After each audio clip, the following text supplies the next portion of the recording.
Hello guys! Today ipapakita ko sa inyo kung paano kinakabit yung hazard switch.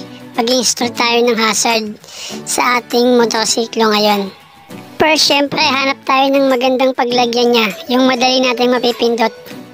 So dito ko siya naisipang ilagay kasi mabilis siyang mapindot, malapit sa kamay natin at katabi siya ng ating signal light. Second is bubuksan natin tong head natin para sa mga connection ng ating wires na gagawin. At saka sa paglalagyan ng ating switch. So, nabuksan na natin. Third step guys, check nyo mabuti kung may tatamaan ba yung paglalagyan nyo ng switch. At kung magsandadaan yung ating wires. Kung may tatamaan ba siya na importante o may sasigabal ba.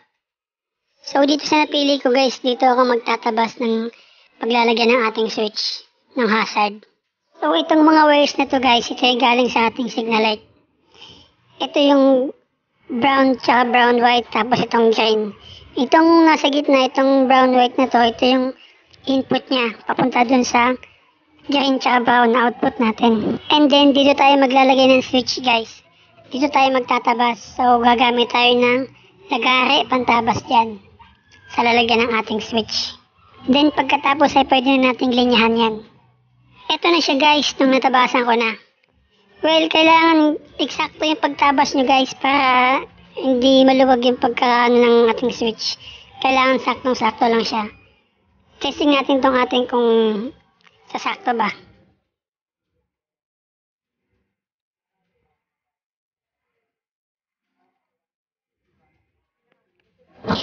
So yun, eksakto naman yung pagkakalagay natin. Wala naman siyang alog.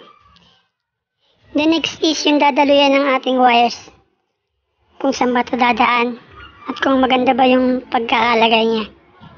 So kung nakikita nyo guys, tatlong wires to. Ito yung kakabit natin sa ating signal light. Ito yung pula, ito yung sa input natin. Ito yung kakabit natin sa brown na may white. Itong gitna na to guys, kung nakikita nyo itong brown na may white, dito natin ikakabit yung ating positive, itong nasa gitna, yung kulay pula natin. Diyan natin siya ikakabit.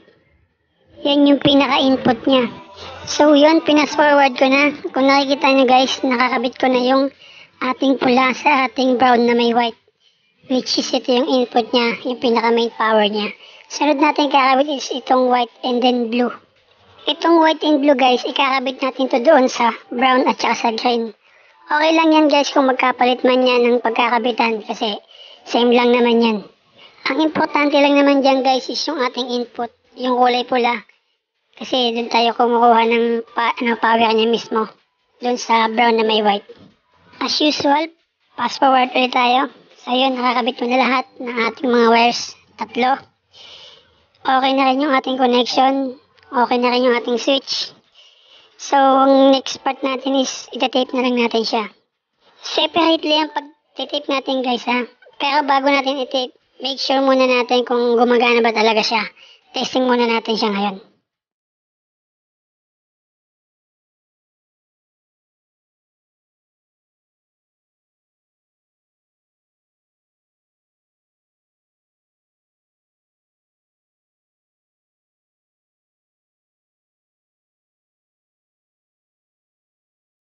So, okay na siya guys. Gumagana naman siya harap at likod. So, pwede na natin siya ngayon i-tape at pwede na natin ibalik yung ating head. Make sure lang guys na hindi magdidikit yung ating mga wires. Sa pagtitape natin, kailangan separately. At maayos na pagkakatape. At pagkatapos yung tapean isa-isa, pwede na siyang pagsamahin para hindi magulo tingnan. Iayos na natin lahat bago natin ibalik yung ating head. Para hindi na tayo pagpabalik-balik ng baklas natin. Wala na rin masyadong trabaho pa. At pagkatapos nating mabalik yung head, pwede na ulit natin siyang i-testing para sigurado talaga tayo. At paalala po ulit, huwag po sana kalimutang mag-subscribe. Palike na rin po ng video upang mas marami pa po akong video magawa at may tulong sa inyo. So yun, nakabit na natin yung ating head. Maganda naman yung lalagyan ng ating switch. Malapit sa kamay natin. Katabi siya ng ating signal light. So, madali natin maipindot yung ating hazard. In case na mabilisan natin kailangan pindutin, di ba? Last thing na lang na dapat natin gawin is testing ulit natin. Kung maayos ba yung pagkakagawa natin, no?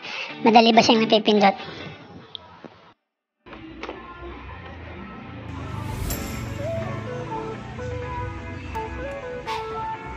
So yun, mabilis lang siya pindutin.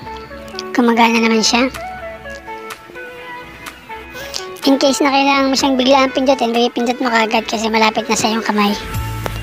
So another project na naman ang natapos natin guys. Ulit isang paalala lang, huwag niyo po sana kalimutang mag-subscribe sa aking mga video. Dahil malaking tulong na nga po yan. So hanggang dito po ulit. Maraming salamat po ulit sa mga nanonood ng aking video. God bless po.